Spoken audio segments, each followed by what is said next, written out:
Assalamualaikum warahmatullahi wabarakatuh. Perkenalkan, nama saya Gatan Azagi dengan NIM 2019-05-202227. Pada kali ini saya akan membahas dan mereview Undang-Undang Nomor 24 Tahun 2007 tentang penanggulangan bencana.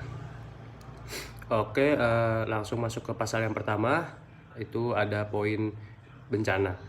Membahas bencana adalah peristiwa atau rangkaian peristiwa yang mengancam dan mengganggu kehidupan dan penghidupan masyarakat yang disebabkan baik oleh faktor alam atau faktor non-alam maupun faktor manusia, sehingga mengakibatkan timbulnya korban jiwa, kerusakan lingkungan, kerugian harta benda, dan juga dampak psikologis.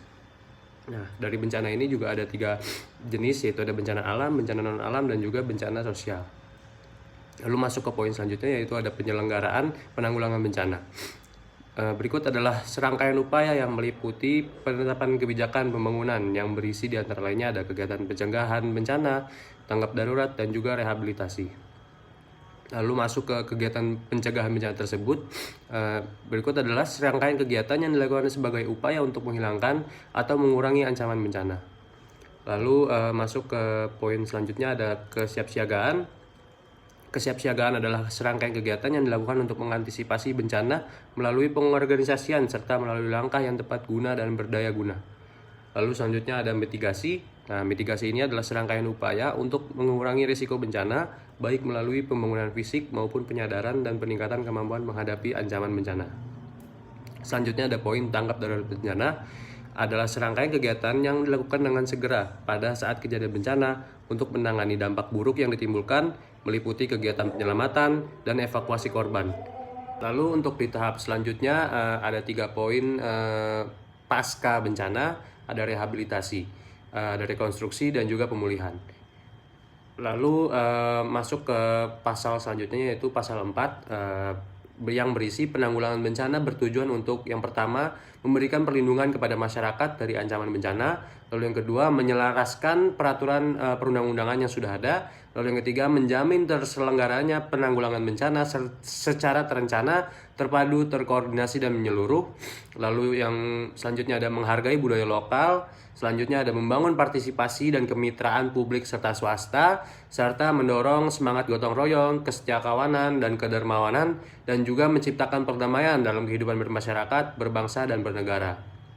Lalu saya lanjut ke poin di pasal 5, yaitu ada pemerintah dan pemerintah daerah menjadi penanggung jawab dalam penyelenggaraan penanggulangan bencana. Lalu masuk ke poin selanjutnya, yaitu ada pasal 11. Di pasal 11 ini berisi Badan Nasional Penanggulangan Bencana sebagaimana dimaksud dalam pasal 10 ayat 1 terdiri atas unsur yang pertama ada pengarah penanggulangan bencana, dan yang kedua ada pelaksana penanggulangan bencana. Masuk ke pasal 12, ini sudah mulai masuk ke BNPB yang berisi Badan Nasional Penanggulangan Bencana mempunyai tugas yang pertama memberikan pedoman dan pengarahan terhadap usaha penanggulangan bencana yang mencakup pencegahan bencana, penanganan tanggap darurat, rehabilitasi, dan rekonstruksi secara adil dan setara. Lalu yang kedua menetapkan standarisasi dan kebutuhan penyelenggaraan penanggulangan bencana berdasarkan peraturan perundang-undangan. Lalu yang di poin ketiga ada menyampaikan informasi kegiatan kepada masyarakat. Lalu selanjutnya ada melaporkan penyelenggaraan penanggulangan bencana kepada Presiden setiap sebulan sekali dalam kondisi normal dan pada setiap saat dalam kondisi darurat bencana. Lalu yang kelima menggunakan dan mempertanggungjawabkan sumbangan atau bantuan nasional dan internasional. Lalu selanjutnya ada mempertanggungjawabkan penggunaan anggaran yang diterima dari anggaran pendapatan dan belanja negara. Lalu selanjutnya ada melaksanakan kewajiban lain sesuai dengan peraturan perundang-undangan. Dan yang terakhir menyusun pedoman pembentukan Badan Penanggulangan Bencana Daerah. Di poin selanjutnya di pasal 13, Badan Nasional Penanggulangan Bencana mempunyai fungsi meliputi yang pertama perumusan dan penetapan kebijakan penanggulangan bencana dan penanganan pengungsi dengan bertindak cepat dan tepat serta efektif dan efisien. Lalu yang kedua pengordinasi pelaksanaan kegiatan penanggulangan bencana serta terencana, terpadu, dan juga menyeluruh. Setelah saya membaca dan mereview sedikit dari isi Undang-Undang Nomor 24 Tahun 2007 ini, saya merasa ini sudah cukup lengkap membahas segala hal tentang penanggulangan bencana dan juga kelembagaannya, yaitu BNPB dan juga BPBD. Tetapi di sisi lain menurut saya undang-undang ini sudah lawas dan seharusnya ditambahkan dan diganti secara undang-undang yang lebih up to date mengenai perihal sosialisasi tanggap darurat bencana kepada masyarakat luas di seluruh Indonesia. Karena masyarakat di Indonesia ini masih banyak yang buta terhadap bagaimana cara menanggapi darurat bencana yang mengancam Indonesia ini.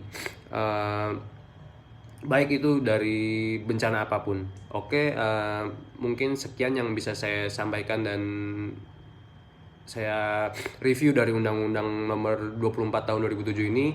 Apabila ada kurang kata, itu kurangnya dari saya. Wabillahi taufiq wal hidayah. Wassalamualaikum warahmatullahi wabarakatuh.